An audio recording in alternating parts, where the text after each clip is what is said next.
Hello students, you coaching classes में आपका स्वागत है। आज का हमारा टॉपिक है क्लास 12th मैथ्स एनसीईआरटी में चैप्टर 4 देखेंगे डिटरमिनेंट्स में एक्सरसाइज 4.7 के कुछ क्वेश्चन देख लिए थे प्रीवियस वीडियो में। अब हम इस वीडियो में देखेंगे अगला क्वेश्चन। प्रीवियस वीडियो में आपने देखा था त्रिभुज का क्षेत्रफल सारणी की सहायता से ज्ञात करना था और जो बिंदु संरेख था उसे प्रूफ करना था। तो चलिए ये क्वेश्चन आपके पास है कि त्रिभुज उसके शीर्ष दिया गया है, त्रिभुज जिसके शीर्ष -2, 4, 3, -1 और 1 ए दिया गया है। यहाँ पे ये ए है तथा क्षेत्रफल दिया गया है 10 वर्ग इकाई। तो ए का मान यहाँ पे आपको ज्ञात करना है। किसका? ए का मान 10 वर्ग इकाई क्षेत्रफल दिया गया है। यहाँ पर आपको ए का मान ज्ञात करना है। क्षेत्रफल भी दिया गया है और शीर्ष बिंदु भी दिया गया है। तो चलिए यहाँ पर फार्मूला क्षेत्रफल का ही लगेगा।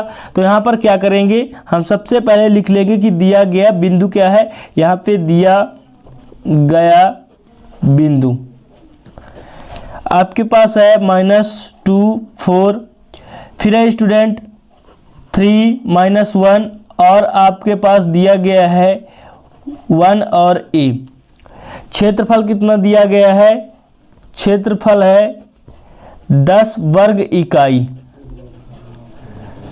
ए का मान यहाँ पे आपको ज्ञात करना है। तो चलिए फार्मूला लगा देते हैं। फार्मूला तो इसमें वही लगाना पड़ेगा जो क्षेत्रफल का स्टूडेंट हम लगाते हैं। तो यहाँ पर लिख देंगे कि हम जानते हैं कि फार्मूला क्या होता है। डेल बराबर होता है x1/1 और क्या होता है, sorry student, x1, x2, x3 /1/2 और /3 1 1 1 ये फार्मूला होता है। आपको मैंने प्रूफ करके दिखाया था कि ये फार्मूला कहाँ से आता है। तो ये त्रिभुज का क्षेत्रफल है। जब इसको हम सारणिक रूप में लिखते हैं तो ये इस प्रकार का हो जाता है। पहली स्तंभ में x1, x2, x3, दूसरी स्तंभ में y1, y2, y3 और तीसरी स्तंभ में 1 1 1 हो जाता है। ये होता है आपका फार्मूला। अब देखिए यहाँ पर आपके पास दिया गया है -2, 4, 3, -1, 1 और ए दिया गया है। तो ये किसका मान है यहाँ पर देख सकते हैं। हमने बताया था कि x1/1, x1/1, x2/2 और यहाँ पर क्या दिया गया, x3/3 का मान दिया रहता है। यहाँ पे x1/1, x2/2, x3/3। तो चलिए यहाँ पर मान निकाल लेते हैं। यानी x1 का मान यहाँ पर क्या हुआ -2 और y1 का मान क्या हो जाएगा 4, x1/1।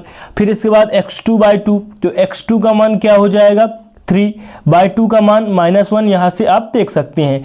इसके बाद x3 का मान 1 और y3 का मान कितना हो जाएगा a। इतना मान हमने निकाल लिया और जो आपका फार्मूला दिया गया है उस फार्मूले पर वैल्यू को पुट कर देंगे। यहाँ पर डेल बराबर क्या हो जाएगा, x1, x2 और x3 है। तो यहाँ पर x1 का मान -2, फिर 3 है और यहाँ पर 1।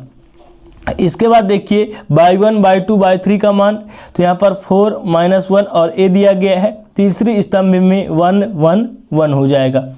अब इसको क्या करेंगे, सॉल्व करेंगे।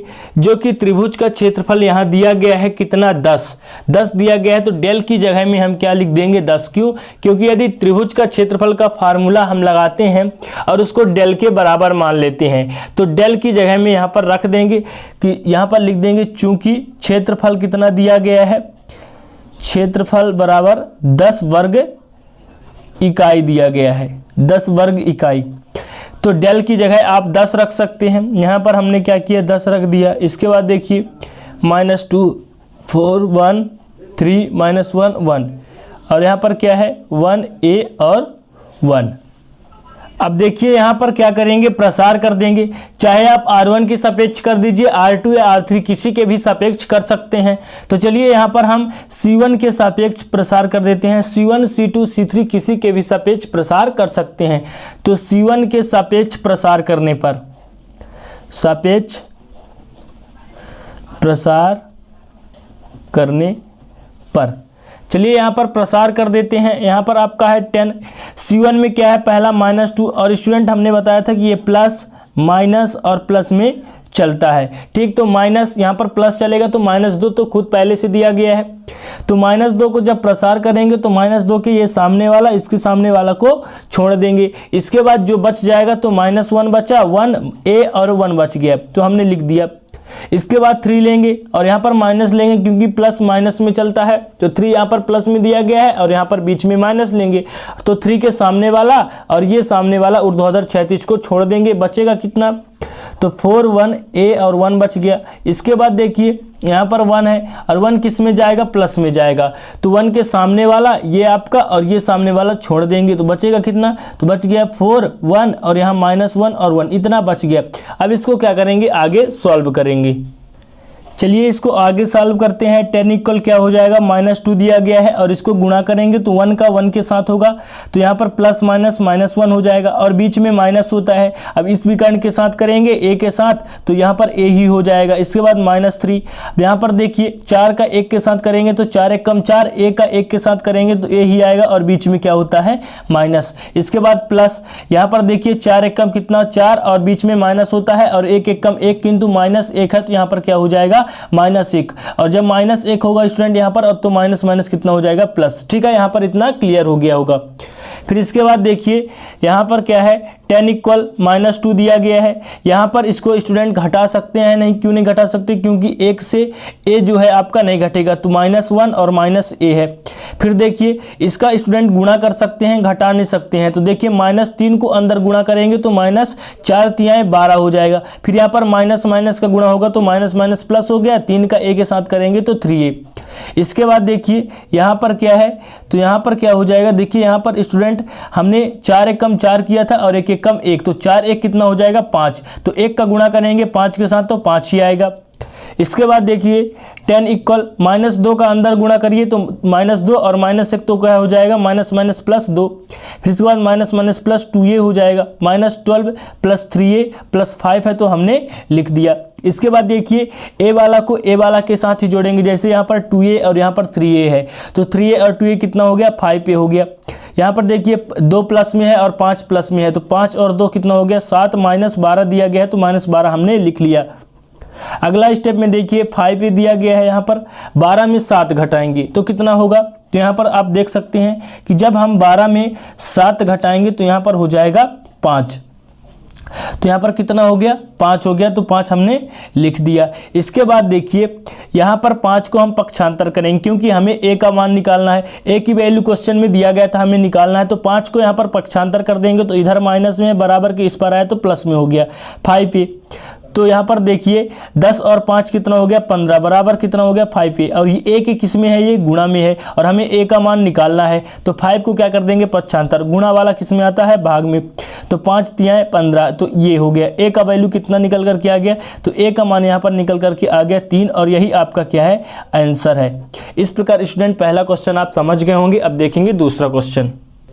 अगला क्वेश्चन दिया गया है, इंपॉर्टेंट क्वेश्चन है कि यदि बिंदु आपके पास दिया गया है स्टूडेंट, इसमें सभी में 3 बिंदु दिए रहेंगे। यहाँ पर देखिए दिया गया है a b a dash b dash, ठीक है, और तीसरा क्या दिया गया है, a minus a dash b minus b dash. तो 3 यहाँ पर दिया गया है x1/1 और यहाँ पर क्या है x2/2 और यहाँ पर x3/3। x1/1 x2/2 x3/3 दिया गया है जो कि संरेख है। और संरेख कब कहलाता है, जब हम फार्मूला के बराबर 0 करते हैं। फार्मूला क्या था, x1 x2 x3, स्तंभ में लिखेंगे तो x1 x2 x3 by1 by2 by3 1 1 1 बराबर कितना होता है, 0। और जब उसके बराबर में 0 आ जाता है तभी बिंदु क्या कहलाता है, संरेख कहलाता है। तो सिद्ध कीजिए कि ए बी डैश बराबर ए डैश बी, यानी जब इसको हम सिद्ध करेंगे ए बी डैश बराबर ए डैश बी होना चाहिए। और यहाँ पर क्वेश्चन में देखे रखा है कि सारणिक विधि से ही आपको सॉल्व करना है, ठीक है। तो चलिए यहाँ पर सारणिक विधि से इसको सॉल्व करते हैं। सबसे पहले यहाँ पर लिख लेंगे हल और जो दिया गया बिंदु है उसे लिख लेंगे।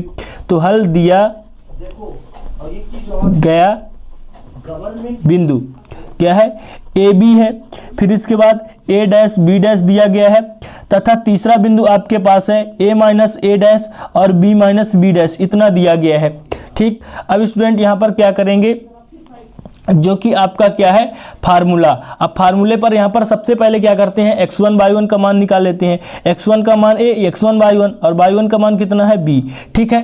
फिर यहाँ पर देखिए कि x2 का मान a डैश और y2 का मान कितना है b डैश। फिर यहाँ पर देखिए x3 का मान कितना है a माइनस a डैश और y3 का मान कितना है तो b माइनस b डैश। अब देखिए यहाँ पर डेल बराबर क्या हो जाएगा, फार्मूला हम जानते हैं कि डेल बराबर यहाँ पे क्या हो जाएगा, तो 0 हो जाएगा। तो यहाँ पर लिख देंगे डेल बराबर, सॉरी स्टूडेंट, यहाँ पर डेल बराबर क्या हो जाएगा, फार्मूला x1 x2 और x3, यहाँ पर y1 y2 और क्या हो जाएगा y3 1 1 1। अब यहाँ पर लिखेंगे चूंकि बिंदु क्या है, संरेख है। यहाँ पर क्वेश्चन में दिया गया है चूंकि बिंदु संरेख है, तो संरेख है तो डेल बराबर क्या हो जाएगा 0, और डेल बराबर 0 हो जाएगा तो 0 के बराबर इसे लिख सकते हैं x1 x2 x3 y1 y2 और y3 1 1 1 लिख सकते हैं। अब देखिए x1 x2 और x3 का मान दिया गया है, तो यहाँ पर लिख लेंगे x1 x2 और x3। तो स्टूडेंट आपने मान निकाल के रखा है कि a dash a minus a dash इस प्रकार दिया गया है। यहाँ पर क्या दिया गया है, b dash b minus b dash, तीसरे स्तंभ में क्या है 1 1 1 इतना दिया गया है। तो इतना हमने क्या किया, मान निकाल के रख लिया और इस प्रकार वैल्यू को पुट कर दिए। अब देखिए इसको प्रसार करना है तो इसको कैसे सॉल्व कर सकते हैं, तो इसको प्रसार करना है और प्रसार करने के लिए जब इस प्रकार का आपका दिया रहता है थोड़ी लंबा, तो आप ऐसा करिए कि किसी पंक्ति या स्तंभ में 2 0 ले आइए स्टूडेंट, और यहाँ पर 1 1 दिया गया है तो सरलता पूर्वक आप 2 0 ला सकते हैं। तो पहले क्या करिए, जो आपका 1 1 तीसरी स्तंभ में दिया गया उसको पहले स्तंभ में कन्वर्ट करिए। तो सारणी के प्रगुण में मैंने आपको बताया था कि प्रगुण कहता है कि यदि स्टूडेंट किसी स्तंभ या पंक्ति को एक दूसरे में एक्सचेंज करते हैं, जैसे दूसरी पंक्ति को पहली पंक्ति में और पहली पंक्ति को दूसरी पंक्ति में, तब क्या हो जाता है, उसमें कोई भी परिवर्तन नहीं होता, केवल उसमें माइनस का चिन्ह लग जाता है। जैसे देखिए यहाँ पर तीसरी स्तंभ में 1 1 1 दिया गया है, इसको हम पहली स्तंभ में और पहली स्तंभ की जो a dash a minus a dash दिया गया है इसको हम तीसरी स्तंभ में ले जाएंगे, तो इसमें कोई परिवर्तन नहीं होगा, केवल और केवल शुरू में क्या लग जाएगा, सारणी जो है आपका ऋणात्मक हो जाएगा, माइनस हो जाएगा। तो चलिए इसको चेंज कर देते हैं। इसमें क्या करते हैं, C1 को लिख देते हैं, किसमें, C1 को स्टूडेंट C3 में और C3 का C1 में लिख देते हैं। तो चलिए लिख देते हैं। तो यहाँ पर क्या हो जाएगा 1 1 1 हो जाएगा, यहाँ पे देख सकते हैं। और C2 को कुछ चेंज नहीं किए हैं, तो यहाँ पर जितना दिया गया उतना हमने लिख दिया। इसको C1 को C3 में लिख दीजिए, तो हमने लिख दिया। और यहाँ पर क्या लग जाएगा, माइनस, माइनस का चिन्ह चेंज हो जाता है स्टूडेंट, यहाँ पर माइनस लग जाता है प्रगुण के अनुसार। प्रगुण हमने आपको सभी प्रगुण बताया था विस्तृत रूप से। अब देखिए इसको चेंज कर लिए हैं। इसके बाद स्टूडेंट अब इसको प्रसार करने के लिए इसमें 0 लाना पड़ेगा। 0 लाने के लिए देखिए यहाँ पर हम संक्रियां लगा रहे हैं। कौन सी संक्रियां, तो R1 में लिखना है आपको और R1 में R2 को घटा देना है। क्या करना है, R1 में यानी पहली पंक्ति में हम लिख देते हैं R1 माइनस R2। देखिए जब ये 1 को इस 1 से घटा देंगे तो यहाँ हमें 1 0 मिल जाएगा। तथा दूसरी संक्रिया भी यहाँ पर लगा दीजिए। दूसरी संक्रिया क्या लगा दीजिए कि R2 में आप लिख दीजिए और R2 में R3 को घटा दीजिए। ठीक, तो इसमें लिख देंगे और इसको 1 से घटा देंगे, तो यहाँ पर भी 0, जब 2 0 मिल जाएगा तो हम C1 को क्या कर देंगे, प्रसार कर देंगे। और प्रसार करने से यहाँ पर क्या होगा, सरलता पूर्वक आप निकाल सकते हैं। तो चलिए सबसे पहले स्टूडेंट संक्रिया के अनुसार इसे एडजस्ट करते हैं। चलिए यहाँ पर 0 के बराबर क्या है, माइनस दिया गया है, तो माइनस को छोड़ना नहीं है। R1 में लिखना है R1 माइनस R2, तो 1 minus 1, B minus B dash, फिर इसके बाद क्या है A माइनस A डैश हो गया, इतना हो गया आपका। फिर इसके बाद देखिए यहाँ पर R2 में लिखना R3 से घटाना है, तो 1 माइनस 1, B माइनस और क्या है P डैश माइनस है, ठीक है, तो B माइनस B डैश इनको घटाना है, A डैश में घटाना है A माइनस A डैश को। तो इस प्रकार हमने लिख लिया। इसके बाद R3 में आपको कुछ नहीं करना है, तो R3 में ज्यों का त्यों दिया गया है तो लिख लेंगे B minus B dash A minus A dash, इतना दिया गया है तो इतना हमने लिख लिया। इसके बाद देखिए यहाँ पर 0 बराबर कितना दिया गया है और इसमें क्या करना है, प्रूफ करना है आपको लास्ट में, ना कि किसी का मान निकालना है। फिर इसके बाद माइनस दिया गया है, तो हमने क्या किया, यहाँ पर माइनस लिख लिया। 1 में 1 घटाएंगे तो 0, यहाँ पर 1 में 1 घटाएंगे तो 0, यहाँ पे 1। अब देखिए यहाँ पास है B minus B dash A minus A dash, फिर इसके बाद माइनस का अंदर गुणा करेंगे तो B डैश माइनस क्या हो जाएगा, यहाँ पे B माइनस का फिर से अंदर गुणा करेंगे तो प्लस क्या हो जाएगा B डैश। स्टूडेंट यहाँ पर भी हो जाएगा। यहाँ पर देखिए क्या दिया गया है, यहाँ पे माइनस का चिन्ह होगा तो A डैश, माइनस का अंदर गुणा करेंगे तो माइनस से और प्लस क्या हो जाएगा A dash, minus minus plus हो जाता है। यहाँ पे देखिए b minus b dash a minus a dash इतना दिया गया है। अब देखिए जो आपका R3 और R1 है, यहाँ पर जो दो एलिमेंट है समान है, किंतु यहाँ पर 1 समान नहीं है। यदि ये दोनों समान होते तो सारणी का मान सीधे यहाँ पर 0 हो जाता, किंतु यहाँ पर आपको क्या करना है, प्रूफ, इसलिए स्टूडेंट यहाँ पर समान नहीं है। अब चलिए क्या करते हैं, इसको जो आपका C1 है तो C1 के सापेक्ष इसे विस्तार कर देते हैं। तो चलिए कर देते हैं, C1 के सापेक्ष विस्तार करने पर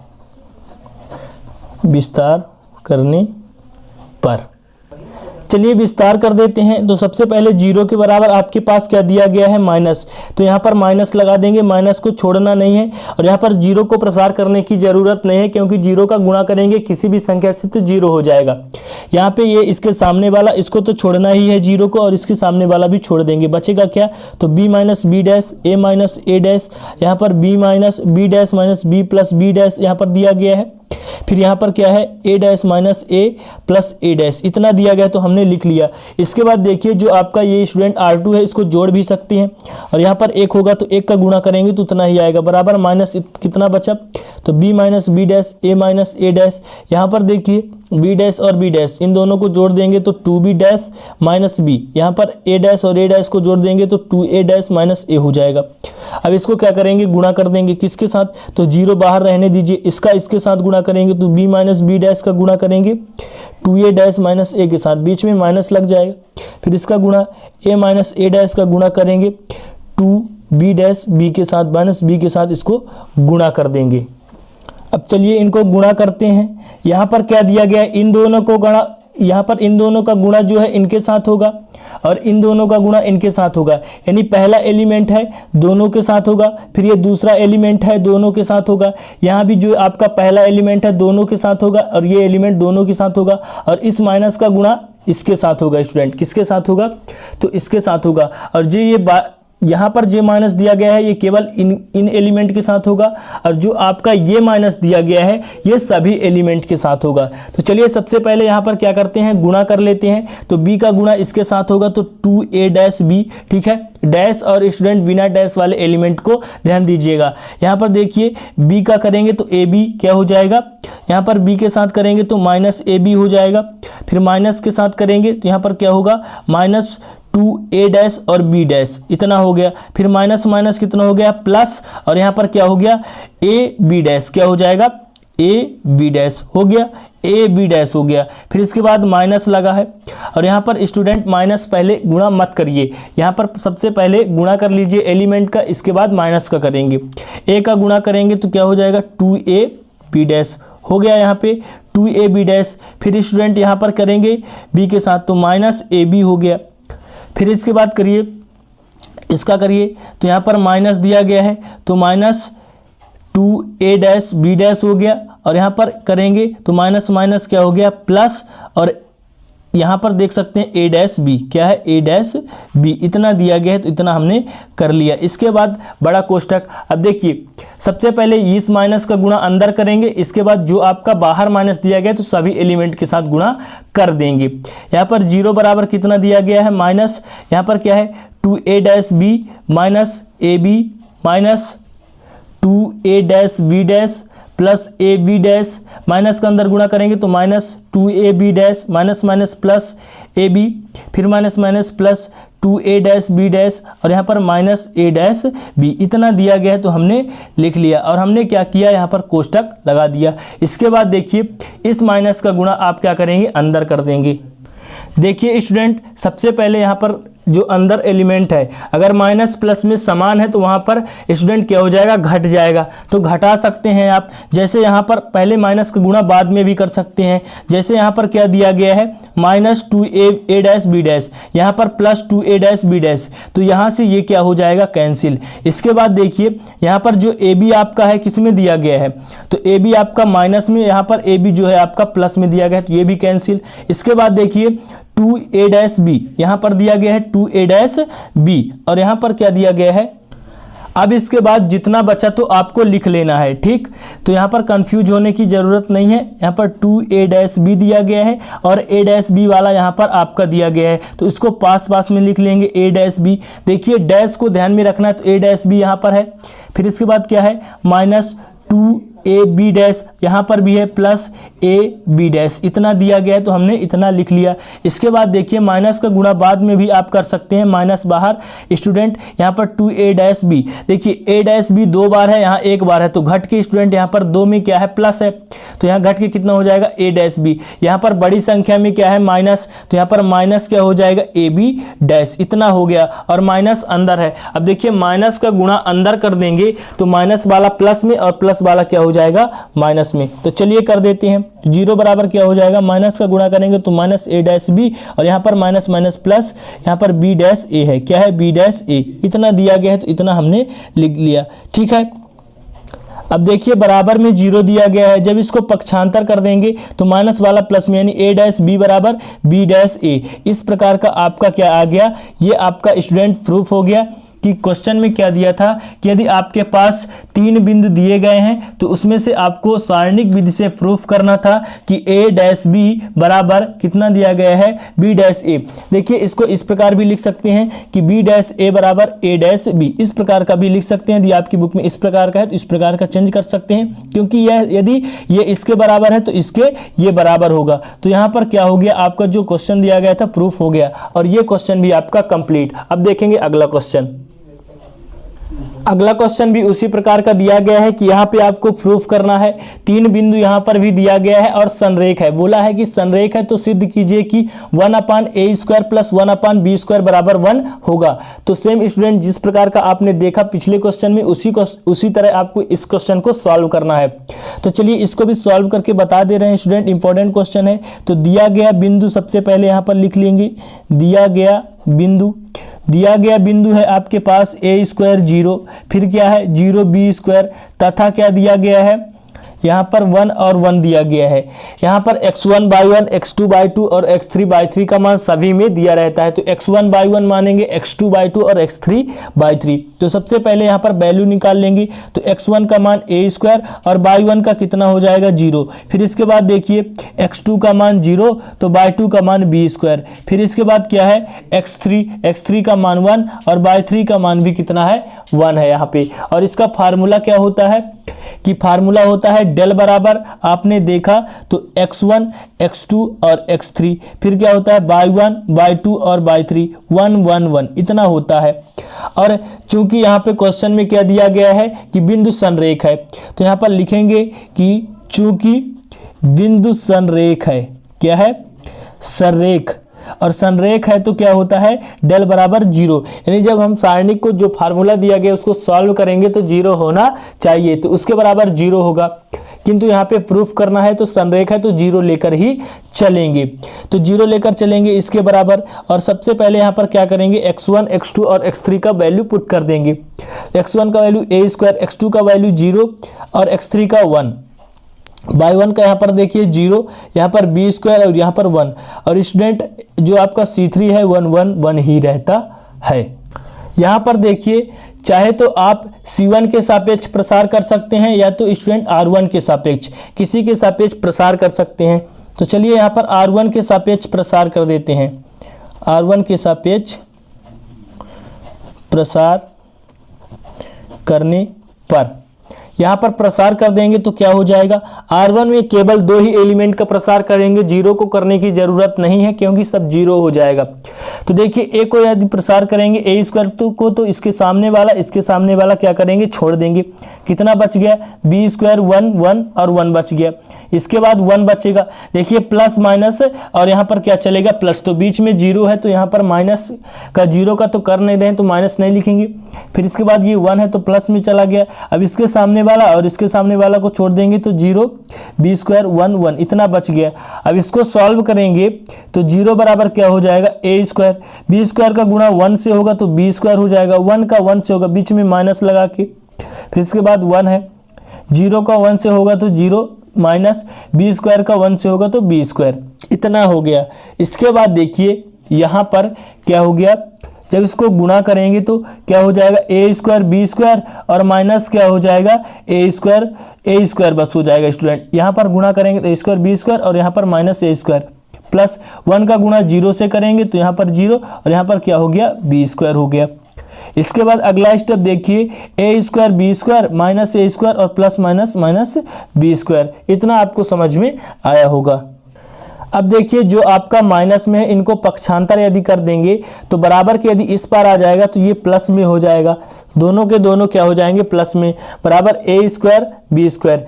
देखिए इतना हो गया। अब यहाँ पर समझिए स्टूडेंट कि आपको लाना क्या है, क्वेश्चन पर ध्यान दीजिए। तो स्टूडेंट इसके गुणा में 1 कर सकते हैं क्योंकि बराबर में आपको 1 लाना है, ठीक है। तो इसके गुणा में 1 कर सकते हैं, तो यह 1 के गुणा में है, 1 के गुणा में है तो ये भाग में जा सकता है, तो ए स्क्वायर प्लस बी स्क्वायर भाग में जाएगा तो ए स्क्वायर बी स्क्वायर बराबर कितना हो जाएगा 1। यहां तक आपको समझ में आया। अब अगला स्टेप देखिए, अगला स्टेप देखिए यहाँ पर क्या है कि जो आपका ए स्क्वायर बी स्क्वायर है तो ए स्क्वायर बटे में ए स्क्वायर और बी स्क्वायर कर सकते हैं, प्लस यहाँ पर बी स्क्वायर के बटे में भी ए स्क्वायर बी स्क्वायर कर सकते हैं। अब देखिए यहाँ पर आपके मन में क्वेश्चन उठ रहा होगा कि इसको कैसे कर सकते हैं। जब आप इसका एलसीएम लेंगे तो ए स्क्वायर बी स्क्वायर ही आएगा और एलसीएम करने के बाद इसको जोड़ेंगे तो आपको इतना ही परिणाम मिलेगा, इसलिए इसको अलग अलग उतना कर सकते हैं। अब देखिए यहाँ पर ए स्क्वायर कट जाएगा तो 1/b स्क्वायर बच जाएगा, प्लस यहाँ से बी स्क्वायर से बी स्क्वायर कटेगा तो 1/a स्क्वायर बराबर 1।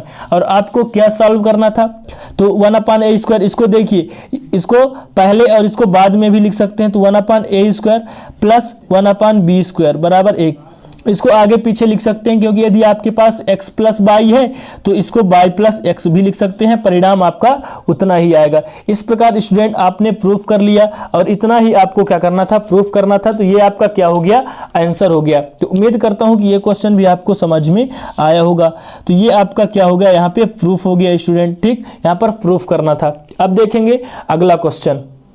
अगला क्वेश्चन है कि के किस मान के लिए बिंदु संरेख है। बिंदु संरेख है यानी जो आपका फार्मूला होता है इसके बराबर में 0 मान लेंगे और यहाँ पर आपका x1/1 x2/2 और x3/3 का मान दिया गया है। इस पर मान रख के इसको सॉल्व कर देंगे स्टूडेंट, प्रसार कर देंगे तो आपका आ जाएगा। तो चलिए यहाँ पर सॉल्व करते हैं। और दिया गया बिंदु क्या है, यहाँ पर दिया गया बिंदु यहाँ पर आपका है 1 4, फिर इसके बाद k-2 और क्या है -3 और 16 यहाँ पर दिया गया है।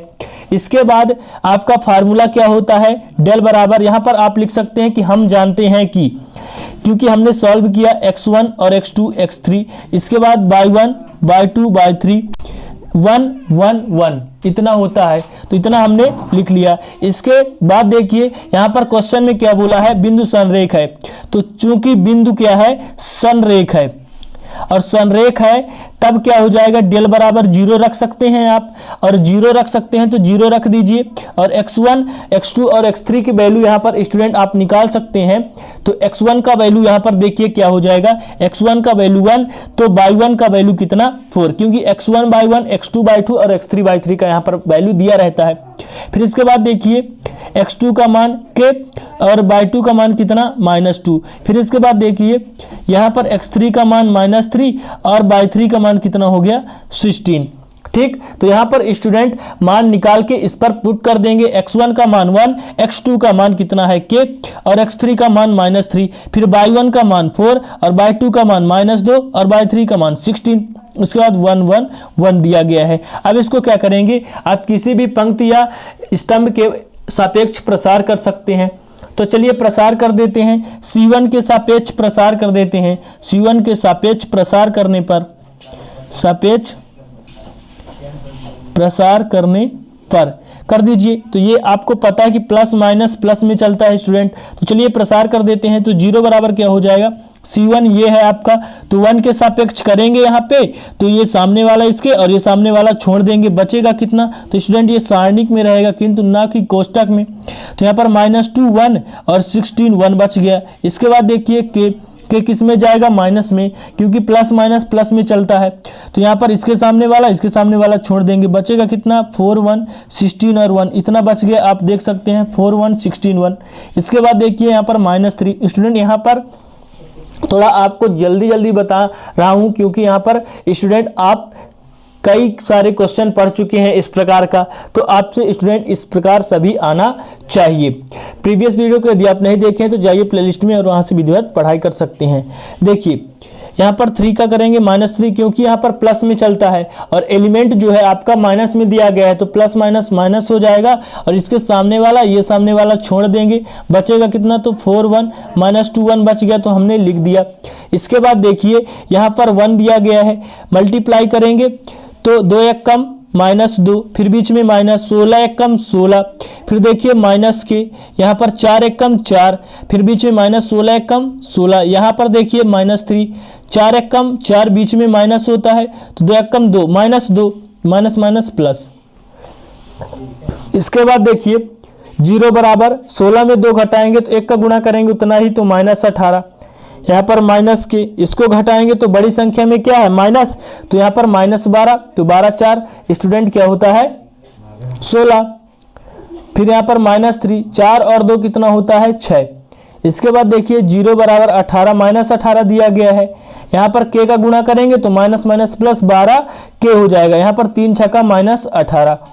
इसके बाद देखिए 18 18 जोड़ेंगे क्योंकि यहाँ पर माइनस में है, -18 तो माइनस कितना हो जाएगा 36, प्लस कितना हो जाएगा 12 के। अब यहाँ पर k का मान आपको निकालना है तो 36 को क्या कर देंगे पक्षांतर कर देंगे, और पक्षांतर कर देंगे तो जब बराबर के उस पार जाएगा तो कितना हो जाएगा यहाँ पर प्लस में हो जाएगा, तो ये हो गया 36 बराबर 12 के का मान निकालना है।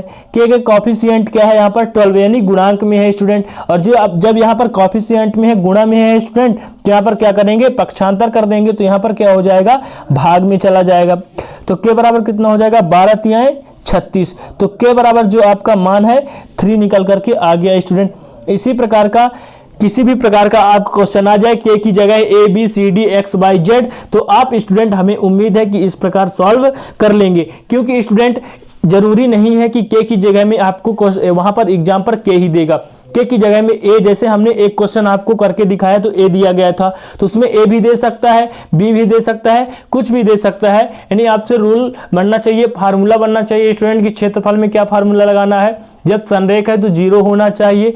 तो यहाँ पर स्टूडेंट इतना आपको ध्यान में रख के चलना है और किसी भी प्रकार का क्वेश्चन आप सॉल्व कर सकते हैं। जबकि स्टूडेंट एमपी बोर्ड में ये सिलेबस आपका जो है रिड्यूस किया गया है, ये है सारणिकों के अनुप्रयोग रिड्यूस किया गया है, किंतु अन्य बोर्डों के लिए हेल्पफुल है। तो चलिए अब देखेंगे अगला क्वेश्चन। अगला और लास्ट क्वेश्चन है स्टूडेंट, यहां पर आपको क्या करना है, यहां पर समीकरण ज्ञात करना है। देखिए क्वेश्चन को अच्छे से रीड कीजिए कि क्वेश्चन है सारणिक का प्रयोग करके, यहां पर सारणिक का प्रयोग करना है, यानी यहां पर क्या दिया गया है केवल और केवल 2 बिंदु दिया गया है।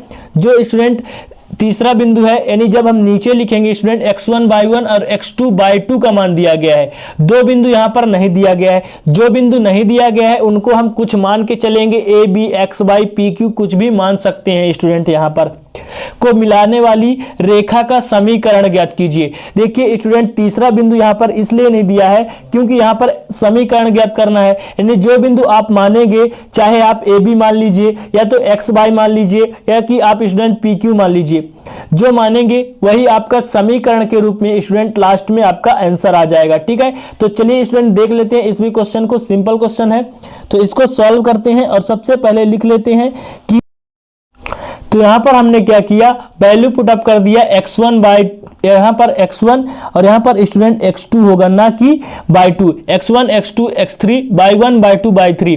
इसके बाद हमने मान निकाल के क्वेश्चन के अनुसार यहां पर मान रख दिया। इसके बाद देखिए यहां पर r1 के सापेक्ष विस्तार कर देंगे, r1 के सापेक्ष विस्तार करने पर चलिए विस्तार कर देते हैं। यहां पर जब विस्तार करेंगे तो ये है आपका r1, तो ये प्लस माइनस प्लस में चलता है। तो चलिए सबसे पहले 3 के सापेक्ष कर देंगे, तो यहां पर क्या हो जाएगा 3 के सामने वाला ये सामने वाला छोड़ देंगे, कितना बच जाएगा 3 1 और बाई 1 बच गया। फिर देखिए -1 हो जाएगा, -1 ये r1 है, इसके सामने वाला ये सामने वाला छोड़ देंगे, कितना बच जाएगा 9 1 x1। फिर इसके बाद +1, यहाँ पर 1 देख सकते हैं आप, फिर इसके सामने वाला ये सामने वाला छोड़ देंगे, बचेगा कितना 9 3 x बाई, यहाँ पर बच गया, हमने लिख दिया। इसके बाद देखिए इसको सॉल्व करेंगे तो यहाँ पर देखिए 3 का 1 के साथ करेंगे तो कितना हो जाएगा, यहाँ पर 3 और y का 1 के साथ बीच में माइनस लगाना ही है, -1। 9 का 1 के साथ तो 9, x का 1 के साथ तो x। यहाँ पर देखिए बीच में माइनस लगाना ही है, 9y हो जाएगा और -3x हो जाएगा, इतना हो गया। इसके बाद देखिए यहाँ पर स्टूडेंट जो आपका सारणिक है, संरेखी है, तो इसके बराबर में आपको 0 लेकर ही चलना है, ठीक है। तो यहाँ पर देखिए गुणा करेंगे तो 3 त्रिकाएँ 9 -3y हो गया। यहाँ पर देखिए माइनस का गुणा अंदर करेंगे तो -9 और माइनस माइनस प्लस x हो गया, ठीक। यहाँ पर स्टूडेंट बाई नहीं होगा, केवल और केवल 9। यहाँ पर देखिए गुणा करेंगे तो 9y -3x ही हो जाएगा बराबर 0। बाई को बाई के साथ जोड़ देंगे, x को x के साथ, तो माइनस यहाँ पर प्लस x और -3x दिया गया है। तो यहाँ पर क्या हो जाएगा देखिए, तो यहाँ पर -2x, क्योंकि बड़ी संख्या में माइनस है तो 1x और -3x तो -2x हो गया। यहाँ पर बाई दिया गया है किसमें, यहाँ पर बाई दिया गया है प्लस में, यहाँ पर कितना दिया गया है -3y, तो यहाँ पर +6y हो जाएगा। इसके बाद ये 9 से ये 9 क्या हो जाएगा आपका कैंसिल, और यहाँ पर कुछ नहीं बचा। इसके बाद कितना बचा, तो बराबर 0। यहाँ पर देखिए यहाँ पर 2 आप कॉमन ले सकते हैं, तो 2 कॉमन लेंगे तो -x + 3y हो जाएगा, 2 3 6 बराबर 0। 2 को जब आप पक्षांतर करेंगे तो 0 हो जाएगा, यानी कितना बचेगा, x + 3y बराबर 0। यहाँ पर -x है, प्लस वाला आप पहले लिख सकते हैं और y वाला बाद में। और स्टूडेंट यहाँ पर पहले भी लिख सकते हैं, बाद में भी लिख सकते हैं, और यहाँ पर माइनस कॉमन भी ले सकते हैं। यदि माइनस कॉमन लेंगे तो जो आपका x है तो x प्लस में हो जाएगा, और यहाँ पर 3y है उसमें हो जाएगा माइनस में हो जाएगा बराबर 0। माइनस को भी उधर जाने देंगे तो सब 0 हो जाएगा, x - 3y क्या हो गया, 0। इतना आपका आंसर हो गया। और आपको समीकरण ज्ञात करना था कि जो बिंदु 2 दिया गया है उसको मिलाने वाली रेखा का समीकरण। इस प्रकार ये आपका समीकरण है और ये आपका आंसर भी है। तो ये क्या है, आंसर। तो इस प्रकार एक्सरसाइज 4.7 के कई सारे इंपॉर्टेंट क्वेश्चन देखे हैं। तो उम्मीद करता हूं कि ये क्वेश्चन सभी आपको समझ में आए होंगे और अच्छे भी लगे होंगे। यदि अच्छा लगे तो प्लीज़ एक लाइक कर दीजिएगा, अपना राय कमेंट में ज़रूर बताएं। तो चलिए मिलते हैं नेक्स्ट वीडियो में, तब तक के लिए जय हिंद, वंदे मातरम।